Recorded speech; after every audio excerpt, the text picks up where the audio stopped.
Pronto, pessoal, agora iniciou já a gravação.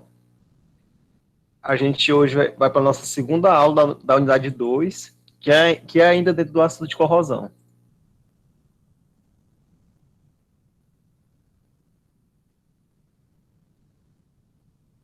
Então, pessoal, nessa aula a gente vai continuar falando sobre os tipos de corrosão, vamos dar alguns exemplos e falar também sobre as formas de corrosão. Bem, fazer umas considerações gerais ainda, para situar o estudo de hoje. A gente viu na aula passada que a corrosão, no caso, a corrosão eletroquímica, ela é um processo espontâneo, certo? Então, por isso que é visto amplamente vários processos de corrosão no ambiente. Além disso, corrosão é um processo de superfície, ou seja, para ter corrosão tem que ter contato, certo? E muitas vezes o produto formado da corrosão, ele pode atuar como uma barreira, tá certo? Impedindo esse contato do metal com o meio corrosivo. E isso diminui a velocidade de corrosão. Isso acontece principalmente dos metais passivos, como o alumínio, o cromo e o zinco. Falando especificamente dos metais ainda, no caso dos metais, a corrosão é um processo que é o inverso dos processos metalúrgicos para a obtenção do metal correspondente. Por exemplo, aqui nesse esquema. Aqui, a gente observa que o metal, ao sofrer corrosão, ele forma um composto, tá certo? Um óxido, um hidróxido, um minério, libera energia. Já o processo metalúrgico para a obtenção desse metal é exatamente o inverso, certo? Então, a gente já tem aqui um composto, que é o minério desse metal, que ao fornecer energia, é possível obter o metal correspondente. Aí, em relação aos aspectos econômicos, a corrosão traz diversas perdas diretas e indiretas. As perdas diretas que a gente pode citar são os custos de substituição de peças ou equipamentos que sofreram esse processo de corrosão, a manutenção e os custos em relação aos processos de proteção contra a corrosão, como proteção catódica, recobrimentos de superfície, pinturas, e também traz perdas indiretas, no caso, paralisações acidentais para a limpeza de equipamentos, como tocadores de calor, caldeiras, perda de produtos e perda de eficiência dos equipamentos. Aqui a gente tem alguns exemplos de corrosão. Aqui nessa primeira figura, que eu estou passando aqui o laser em cima, a gente tem a corrosão de uma estrutura metálica de concreto, que foi causada pela amônia presente na urina humana, certo? Aqui, pessoal, aqui embaixo, a gente tem uma água de cor alaranjada, né? Ou seja, ela contém um óxido de ferro, que foi proveniente da corrosão dessa tubulação que é de ferro, entendeu, pessoal? Alguém poderia me dizer o porquê essa coloração é marrom? Ela vem de qual elemento? De qual processo? No caso, o processo de corrosão, mas vem de qual composto?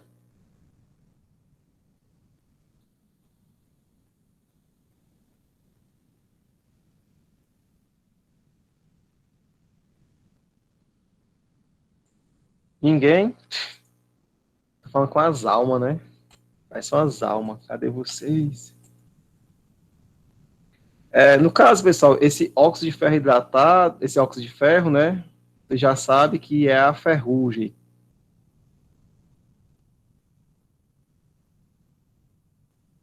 Que é aquele óxido lá, né? De fórmula Fe2O3, né? 3 moléculas de água, certo? Então, esse óxido, né? Que é o principal produto da ferrugem, ele causa essa coloração aqui alaranjada da água. Aqui a gente tem outros exemplos de corrosão, né? Aqui um tubo de ferro que ficou obstruído devido à corrosão do mesmo. E aqui a corrosão também de uma estrutura metálica, tá certo? Ocasionada por excrementos de andorinhas, de passarinhos. Então, como vocês viram, pessoal, corrosão está presente no nosso dia a dia, certo? Então, é uma ampla área de estudo da química e, e muitas vezes, tá certo? A gente tem perdas significativas, perdas econômicas. Então, é muito importante que a gente saiba um pouco sobre esse assunto. Aí, falando agora sobre novamente sobre os tipos de corrosão, a gente, na primeira aula, a gente dividiu a corrosão em dois tipos, a corrosão química e eletroquímica. No caso da corrosão química, que é também chamada de corrosão seca ou corrosão não aquosa, ela ocorre devido aos processos industriais, tá certo? E ocorre, sobretudo, em elevadas temperaturas. Na nossa disciplina aqui, a gente vai focar em corrosão eletroquímica, tá certo? No caso da corrosão eletroquímica, ela se assemelha a um processo de uma pilha, ou seja, a gente tem uma reação de oxidação, que logicamente quem vai oxidar vai ser o metal, e uma reação de redução, quem vai sofrer, no qual quem vai sofrer redução é o meio oxidante. Aí a gente tem diversos tipos de meio oxidantes que a gente já viu na aula passada. Falando um pouco mais sobre a corrosão eletroquímica, a gente pode dividir esse tipo de corrosão em outras duas.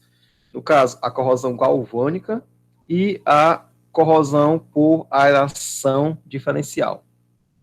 No caso da corrosão galvânica, ela ocorre quando dois metais diferentes estão em contato na presença de uma solução eletrolítica, no caso, um eletrólito. E a aeração diferencial, ela ocorre quando uma parte do metal é exposto a diferentes concentrações de ar, tá certo? Ou é imersa em regiões do eletrólito diferentemente aerados, ou seja, com diferentes concentrações de oxigênio ao longo da solução eletrolítica. A gente vai ver alguns casos desses dois tipos e a gente vai tentar associar com os exemplos que vocês viram no laboratório.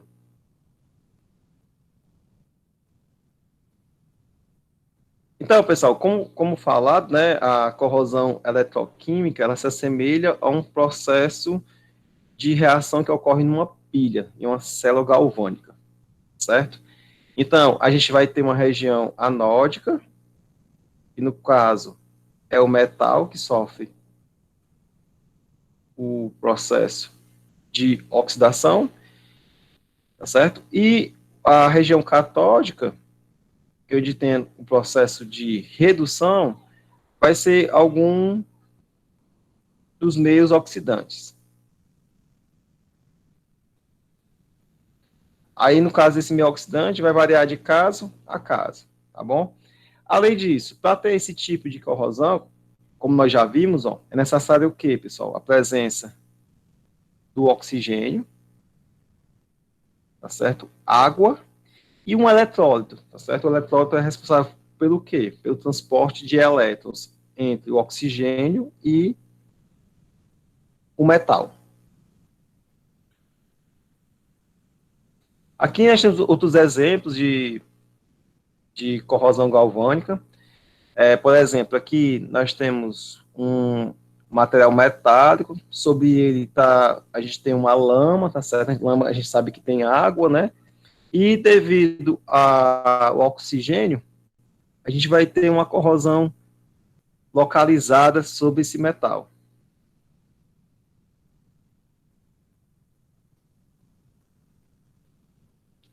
Aqui, pessoal, na nossa direita aqui, a gente tem uma tubulação submersa em areia, tá certo? Como essa areia não está bem compactada, vai ter contato com o quê? Com oxigênio, tá certo? Tendo contato com oxigênio e tendo água também no meio, a gente vai ter uma corrosão também localizada na tubulação. Aqui, pessoal, a gente tem uma estrutura parcialmente imersa em água, certo? A gente sabe que a água em contato com oxigênio também vai provocar a corrosão. E aqui também a gente tem outra estrutura, tá certo? Mas agora submersa em um solo, tá bom? E devido também ao contato com o oxigênio, vai também ter um processo de corrosão.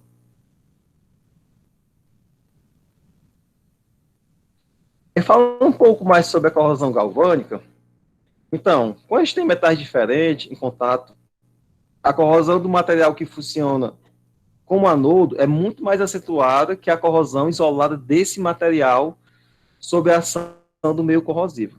O que eu quero dizer é o seguinte, se a gente tiver somente um tipo de metal em contato com o meio corrosivo, a sua corrosão vai ser menor do que se tiver esse metal em contato com outro metal. Aí seria um novo sobrepotencial e ia intensificar a corrosão desse metal. Aí, por exemplo, para a gente verificar a influência de um metal diferente na corrosão de outro, a gente vai analisar as práticas que vocês viram na prática. A gente vai a gente vai analisar as práticas que foram vistas na primeira prática de corrosão no laboratório de química aplicada. Vamos considerar aqui, pessoal, as partes 3 e 4, tá certo? No caso, na parte 3, a gente estudou a corrosão do par ferro e cobre, e na parte 4 a gente estudou a corrosão do par ferro e zinco.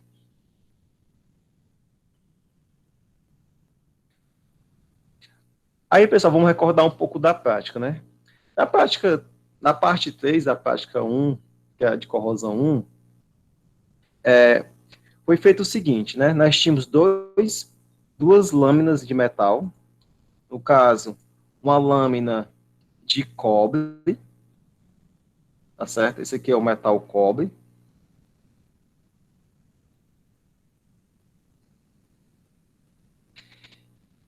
Foi ligada por meio de um fio condutor a um prego de ferro, certo? A um prego de ferro. E esse par de metais foram colocados, foram imersos em uma solução aquosa de NaCl, tá bom? Então aqui, pessoal, nessa solução aqui, nós temos quem? Nós temos o NaCl, solução aquosa, ou seja, dissociando os seus íons constituintes, a gente tem quem? A gente tem Na+, né? O íon, o íon sódio, o íon cloreto, né? Além de quem, pessoal? Além de água, já que o meio é aquoso, né? E oxigênio que vai estar dissolvido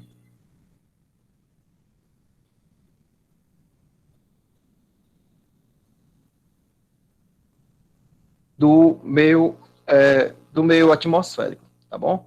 Aí, a essa solução foram adicionados os indicadores, tá bom? Os indicadores, pessoal, foram a fenolftaleína, que indica a presença de íons hidroxilas, que é um indicador do tipo básico, né? Vocês viram isso em química geral.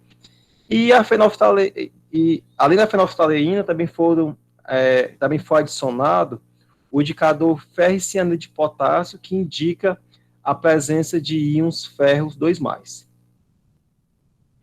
Então, com o passar do tempo, foram observados os seguintes, foram feitas as seguintes observações experimentais. Houve o aparecimento rósea, de uma coloração rosa em torno da lâmina de cobre,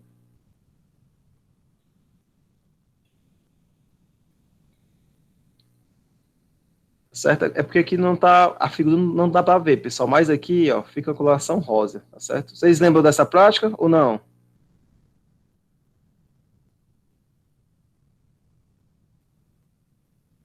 Ninguém falou nada. Vocês fizeram essa prática ou não, pessoal? Eu não, ainda não fiz. Fizeram, não? Eu não paguei laboratório ainda. Ah, entendi. Eu fiz. Então vai ser o seguinte, ó, quem fez, verificou aqui o aparecimento de uma coloração rosa em torno da lâmina de cobre, e aqui o aparecimento de um resíduo azul em torno do ferro, tá certo? Eu pergunto a vocês, pessoal, quais as semi-reações envolvidas? Alguém pode me dizer, por favor? Quem vai sofrer redução, quem vai sofrer oxidação nesse processo? No caso, pessoal, quem sofre oxidação é o metal, não é verdade? Então, vai ser o ferro ou o cobre, vai sofrer corrosão. Aí eu pergunto a vocês, no caso desses dois metais, quem sofreu o processo de corrosão?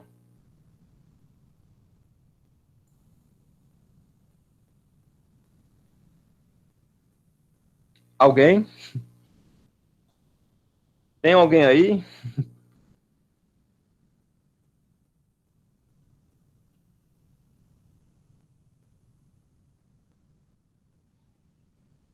Eu Hein, acho que o Arthur, tem ferro. alguma ideia que sofreu corrosão aí? Foi o ferro ou foi o cobre? Eu acho que o ferro, não? Eu também acho que foi o ferro, né? Porque o ferro cianeto, ele é indicativo do ferro 2+, e a solução ficou azul, né? Sim. Aí vamos lá. E no cátodo, pessoal, quem sofreu redução?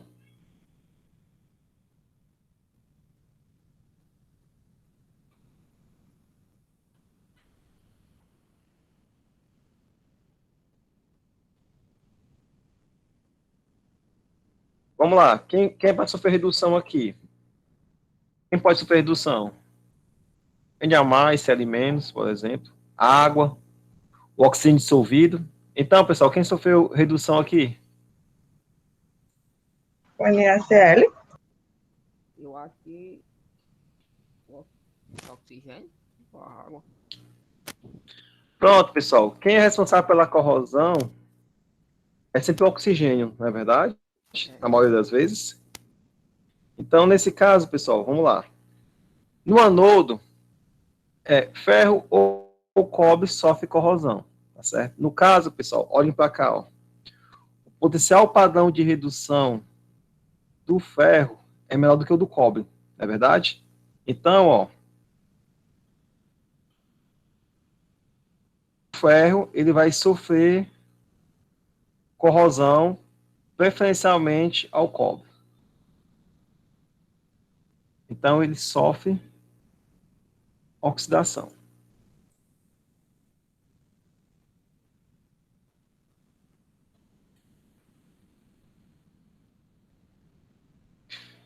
Então, pessoal, aqui no anodo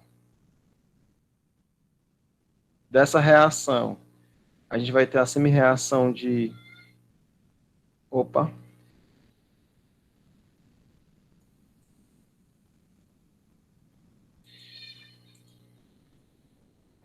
A gente vai ter a semi-reação de oxidação.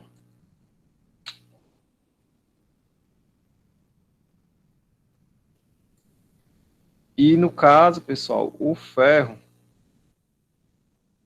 ele vai sofrer oxidação, ele vai sair do estado metálico, vai para o estado ferro 2+, e vai liberar 2 elétrons, tá bom? Aí o ferro cianeto, que é o indicador do ferro 2+, e ele que vai dar aquela coloração azul em torno do prego de ferro, certo? Em geral, com o passar da reação, pessoal, a solução ela vai ficar um azul esverdeado, tá bom? Mas isso é devido à oxidação do ferro. Aí no cátodo, como vocês já sabem, quem sofre oxidação, redução é quem? O oxigênio. Então, a pessoa querendo entrar aqui na aula, deixa eu só ver quem é.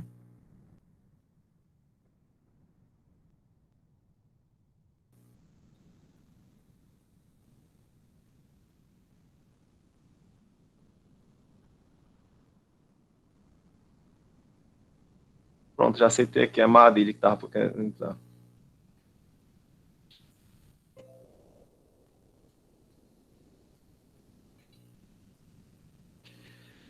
Vamos lá, pessoal. Aí no cátodo, quem vai sofrer redução vai ser quem? O oxigênio dissolvido, tá bom? Como ele está dissolvido no NaCl, que é um sal, ou seja, ele vai estar dissolvido em meio neutro. Então, a gente vai considerar uma daquelas semi-reações que a gente considerou na aula passada. No caso, vai ser qual? Essa semi-reação aqui, ó. Oxigênio dissolvido na água, vai ganhar 4 elétrons, vai produzir 4 mols de hidroxila, tá bom? Como vocês podem ver, o seu potencial padrão de redução é maior do que o do ferro, tá bom? Então, ele pode facilmente oxidar o ferro.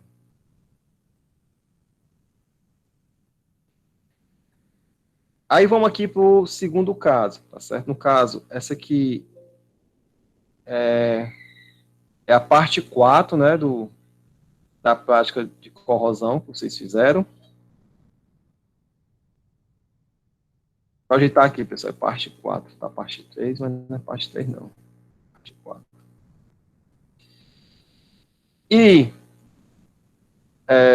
na parte 4 da prática 1 de corrosão, o que a gente fez? A gente estudou a corrosão galvânica através do par ferro e zinco em uma solução aquosa de cloreto de sódio. É a mesma coisa do sistema do par ferro e cobre. A única diferença é que a gente trocou o cobre pelo zinco. Aí, mais uma vez, o que a gente fez? A gente tem um eletrodo de ferro, tá certo? Que é o prego, tá bom? Esse aqui é o eletrodo de ferro. A gente, por meio de um fio condutor, conectou a uma lâmina de zinco e colocamos esse par de metais imerso em uma solução de cloreto de sódio, tá certo? Então, nessa solução, a gente sabe que já tem íons Na+, né? Além disso, também temos os íons Cl-. Além de quê, pessoal? Água e oxigênio. Muito bem. Dissolvido. Tá certo? Aí, além desses compostos, foi adicionado à solução os indicadores. A fenolftaleína, que indica a presença de íons hidroxilas, e o ferricianato de potássio, que indica a presença de íons ferro 2+, tá certo? Quando temos íons ferro 2+ em solução, a solução fica azul. Ok? Então, vamos lá. Feito isso, após passar um certo tempo, a gente fez as seguintes observações experimentais. A gente observou que houve o aparecimento de uma cor rosa em torno do prego de ferro e houve o aparecimento de um resíduo branco em torno da lâmina de zinco. Aí eu pergunto a vocês, quais as reações envolvidas? Quais as semi-reações envolvidas? Quem oxidou e quem reduziu, pessoal, nesse par de metais aqui agora? Nesse par de metais nessa solução? Quem oxidou e quem reduziu?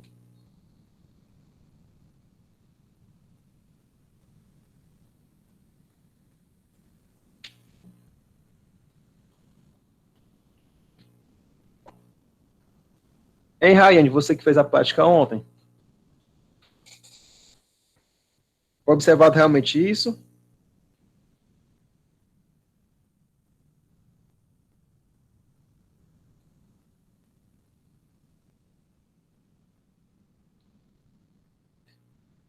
Então, pessoal, vocês não querem participar, então vamos seguir a aula, né?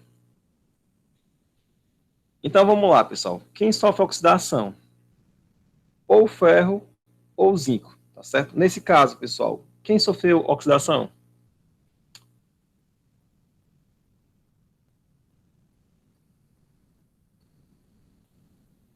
Entre o ferro e zinco, quem sofre preferencialmente o processo de corrosão? É o ferro. Para a gente saber disso, para a gente saber determinar quem vai oxidar, a gente tem que basear em duas coisas. A primeira, nas observações experimentais, tá certo? Como aqui não houve aparecimento de uma cor azul em torno do prego de ferro, ou seja, houve somente o aparecimento de uma cor rosa, então provavelmente o ferro não sofreu corrosão. Então, no caso, quem sofreu corrosão foi o zinco. Agora, por quê? Vamos lá. Analisando os potenciais padrão de redução, o potencial padrão de redução do zinco, ele é menor do que o do ferro, tá certo? Então, nesse caso aqui, ó, o zinco, ele vai se oxidar preferencialmente ao ferro. Então, a gente tem o zinco metálico, que vai reagir com quem? Que vai sofrer corrosão a zinco 2+,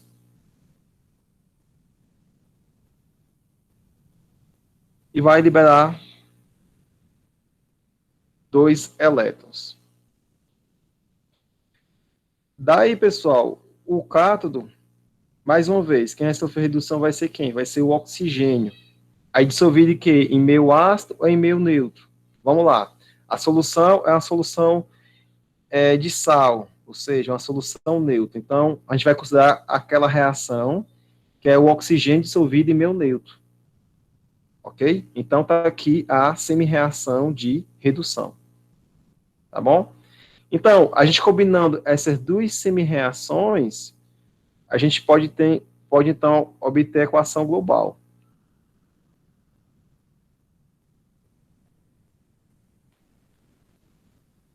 Vou colocar aqui, pessoal. Talvez não tenha espaço não, mas dá para colocar aqui.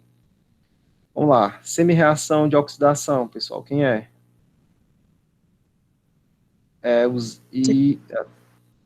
Semi-reação de redução.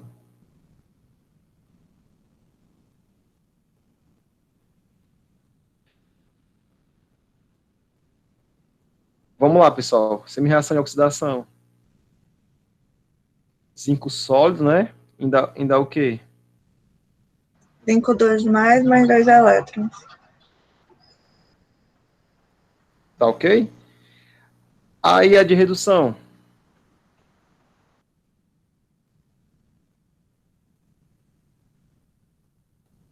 Como é que fica? A gente vai dividir essa semi-reação por quanto? Por 2. Aí fica meio de O2 mais água. Opa.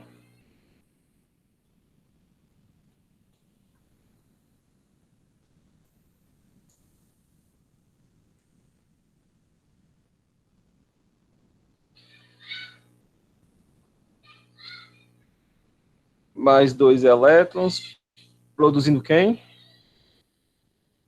2H. 2 OH-. Tá bom?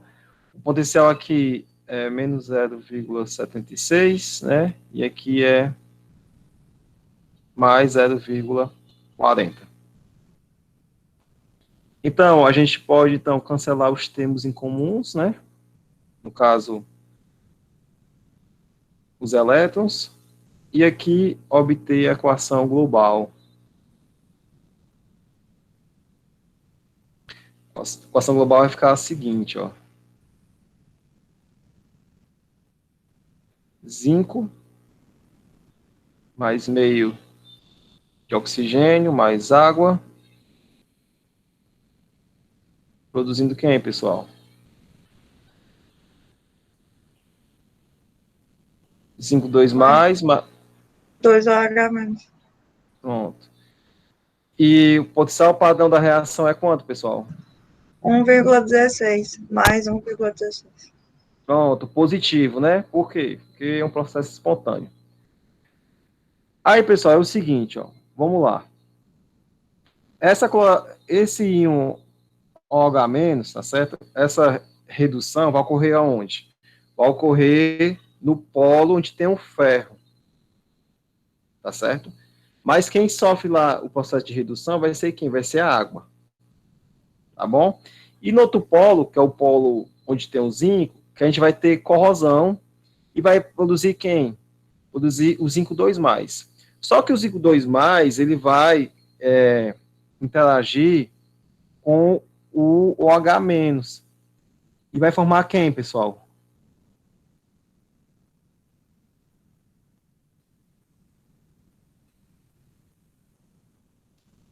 Vixe, tá bem pequenininho aqui, mas dá para escutar, quer dizer, dá para enxergar. É o Zn, ó, pessoal, OH2, tá bom? Isso aqui é o hidróxido de zinco. Ele tem uma coloração branca, tá bom? E é por isso que no em, em torno da lâmina de zinco há a formação de um resíduo esbranquiçado, tá certo? Esse resíduo esbranquiçado nada mais é do que o hidróxido de zinco, que é o ZnOH. Opa.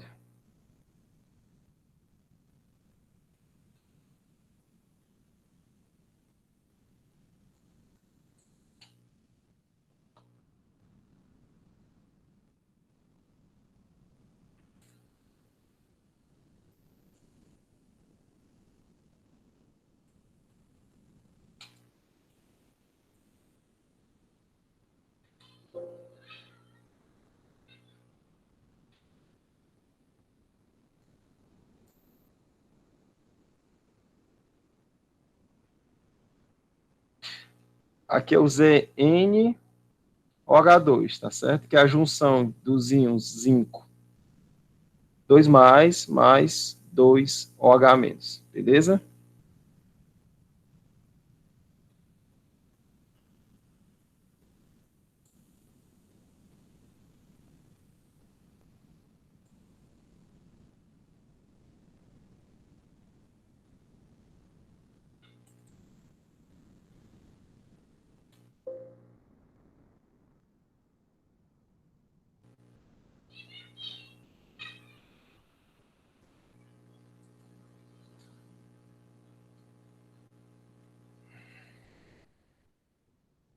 Pronto. Entendido, pessoal? Sim, professor. Então, ainda na prática 1 de corrosão, você está bem estudado a reação diferencial, tá bom? Que a reação diferencial, ela ocorre quando uma parte do metal é exposto a diferentes concentrações no ar, tá certo? Na parte que tem maior concentração de oxigênio, a gente vai ter o quê? O processo de redução. Na parte que tem a menor concentração de oxigênio, a gente vai ter o processo de oxidação. Aí, para analisar esse processo, esse fenômeno de corrosão por aeração diferencial, vocês, na parte do laboratório, vocês fizeram a corrosão da tampinha de refrigerante. Então, pessoal, a tampinha de refrigerante, ela representa o metal, no caso, o ferro, viu, pessoal? Aí, como é que vocês fizeram essa prática? Vocês lixaram a tampinha, não foi? Fizeram, ou fizeram o vidro, não é verdade?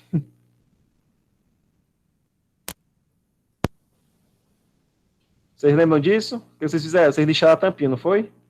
A superfície da tampinha?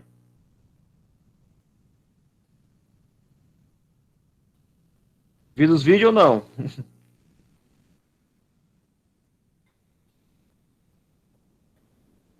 Aí é o seguinte, vocês lixaram a tampinha, aí sobre a superfície da tampinha, vocês adicionaram 2 gotas de NaCl,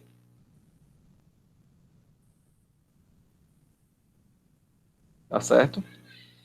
E sobre essas 2 gotas de NaCl, vocês colocaram os indicadores. No caso, colocaram 2 gotas de fenolftaleína e também colocaram 2 gotas do indicador ferricianeto de potássio.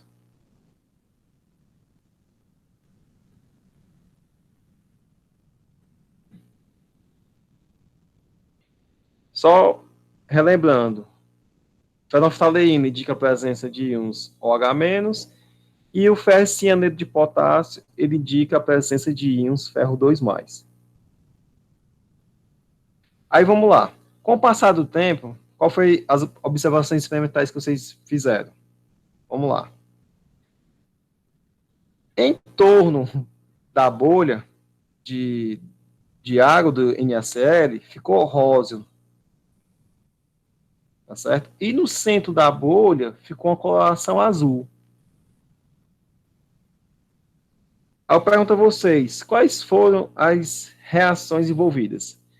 Aqui, pela observação experimental, eu já sei que houve a formação de quê? Me diga aí, pessoal. Formação de de quais íons? Por exemplo, aqui nas bordas, onde ficou rosa. Então, provavelmente, está a presença de qual íon?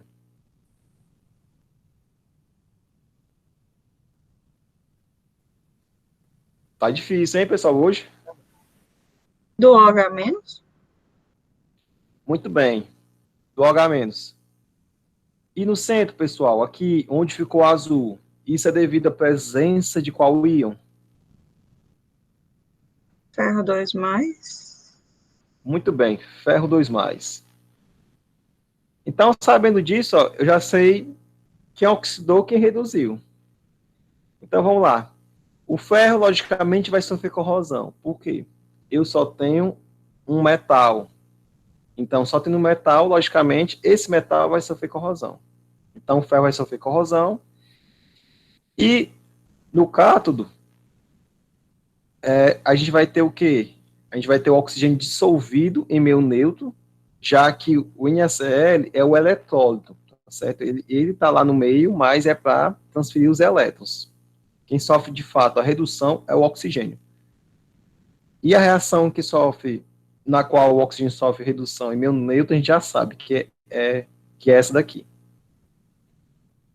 Beleza? Então, essas duas semi-reações explicam o processo observado na tampinha, que, no caso, a gente tem uma corrosão por aeração diferencial.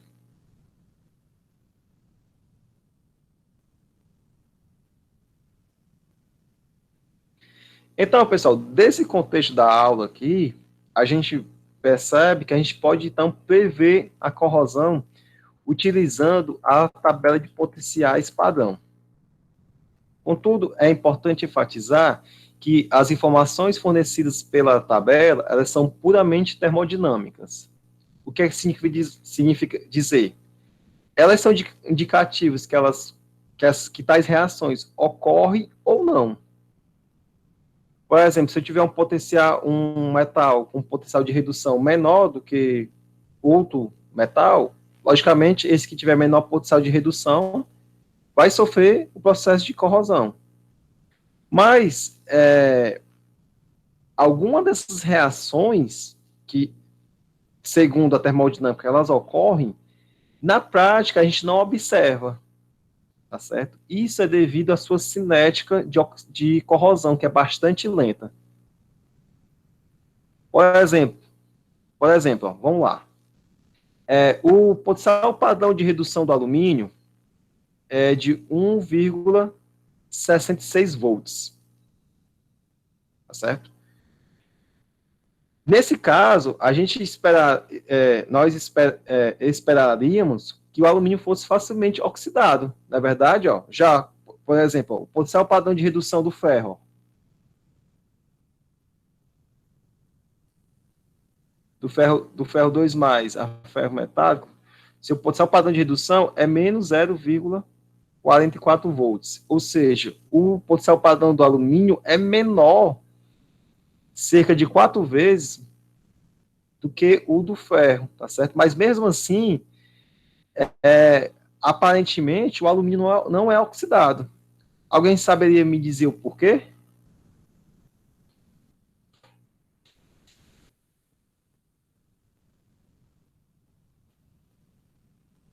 Ou então, dá um indicativo porque isso ocorre.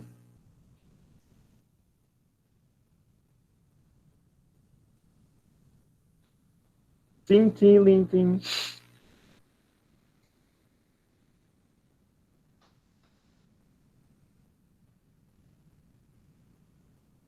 Não escutei. Não, professor. Tudo bem. Vamos lá. Com base no potencial padrão de redução, a gente espera que o alumínio ele se oxide mais facilmente do que o ferro. Contudo, isso não ocorre na prática e, inclusive, as muitas latas de alumínio, refrigerante, cerveja, né, entre outros produtos de alimentos, elas não sofrem corrosão e elas são ampla evidência que esse material sofre apenas uma corrosão muito lenta, certo? O motivo disso é que o alumínio ele é um metal passivador, tá certo? Ele sofre passivação. O que é isso? Ele sofre o processo de corrosão, mas ao sofrer o processo de corrosão, ele forma um óxido, tá certo? E esse óxido, ele é protetor. Ele adere à superfície, tá certo? E impede o contato do alumínio com o meio oxidante. Como nós vimos no início da aula, corrosão é o quê? É um fenômeno de superfície, então tem que ter contato. Não tendo contato, logicamente não vai ter corrosão. Então, devido a esse óxido protetor que é formado na superfície do metal, ele vai proteger o alumínio contra a corrosão. Outros exemplos de metais que sofrem esse processo de passivação é o zinco, é o cromo, e isso daí a gente vai ver nas próximas aulas.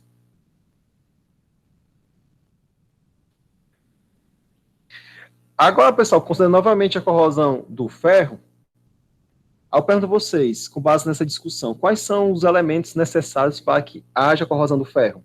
A corrosão eletroquímica, por exemplo? Água, Muito bem. Água, que mais? oxigênio, Oxigênio. E o que mais?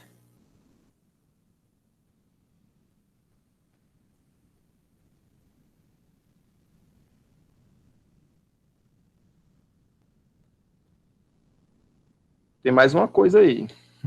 A solução. Isso.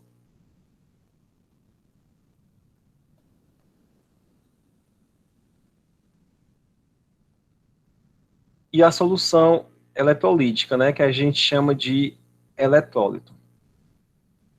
Então, para a gente ter o processo de formação da ferrugem, que é o quê? Que é do ferro indo a ferro 2+, e do ferro 2+, indo ferro 3+, a gente necessita tanto de oxigênio como também de água, tá bom? E além disso, para acelerar essa corrosão, a gente precisa também de um eletrólito. Beleza? Aí, outros fatores que podem acelerar o processo de corrosão é o pH. Por exemplo, pHs bastante ácidos, ou seja, pHs próximos a 1, significa que a gente tem uma alta concentração de H+, e isso vai aumentar o processo de corrosão. Presença de sais, pessoal. Por exemplo, alguém aqui mora em zona litorânea? sim. Pronto. Você mora onde, Areia Branca? É, Pronto, eu suponho que os eletrodomésticos da sua casa ou são de inox ou de aço inox, né? São de aço ou de aço inox, porque se não for, eles vão se corroer facilmente, não é verdade? é, Então, pessoal, quem mora em zona litorânea tem esse cuidado de comprar os eletrodomésticos, geladeiras, fogão, que seja de aço inoxidável, tá certo? Porque o aço inox, ele possui quem? Possui o cromo, que sofre o mesmo processo de passivação do alumínio, tá certo? Então, a corrosão vai ser bastante lenta e vai aumentar a vida útil do eletrodoméstico, coisa que não ocorre com ferro, pessoal. Então, pessoal, baseado nisso, sabendo que a água, o oxigênio, eles eles causam a corrosão. Apesar disso, a gente sabe que, apesar de a água causar a corrosão do ferro, a maioria das tubulações de ferro para o transporte de água, elas são feitas de ferro. Alguém sabe me dizer o porquê?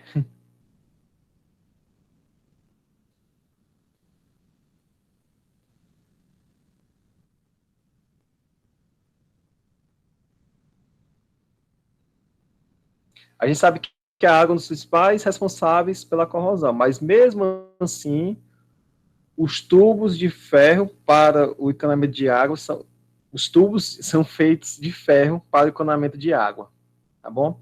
Isso por quê, pessoal? Vamos lá, ó. Se vocês analisarem somente o potencial padrão de redução da água, tá certo?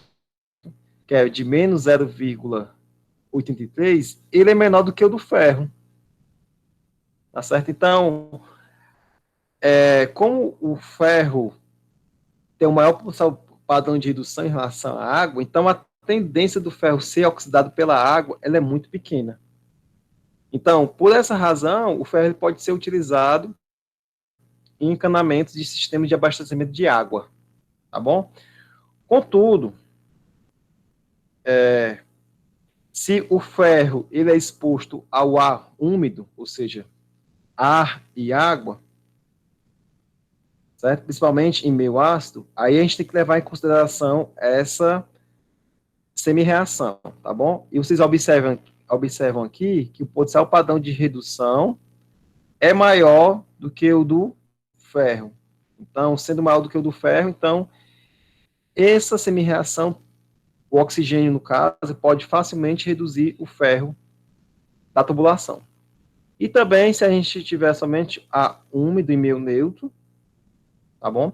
Como o potencial padrão de redução da semi-reação também é maior do que o do ferro, logo, o oxigênio também vai poder reduzir o ferro. Então, a nossa principal contribuição dessa discussão é que somente a água não causa corrosão, certo? É necessário o quê? Água e oxigênio. E, além disso, também, a presença do eletrólito, ela intensifica o processo de corrosão. Uma evidência prática é a corrosão observada nas regiões litorâneas. Bem, pessoal, para finalizar nossa aula, a gente tem uma classificação da corrosão que é baseada nas formas de corrosão, certo? A gente tem diversos tipos de formas, que é corrosão uniforme, por placas, alveolar, pontiforme, intergranular, tá certo? É um monte de formas que, para não ficar cansativo, nem para mim nem para vocês, eu vou deixar aqui o slide disponível para vocês, aí vocês dêem uma lida neste material, pois eu acredito que é muito mais didático vocês estudarem lendo do que eu ficar falando aqui para vocês, tá certo? Tá bom. Aí tá aqui as formas de corrosão. E aqui é um quadro que resume todas essas formas, tá certo? E aqui são as referências que a gente consultou para essa aula. Eu vou parar a gravação, para o vídeo não ficar muito longo. E tanto essa aula, como também os slides da aula, eu vou colocar disponível no sistema. Deixa eu parar aqui a gravação.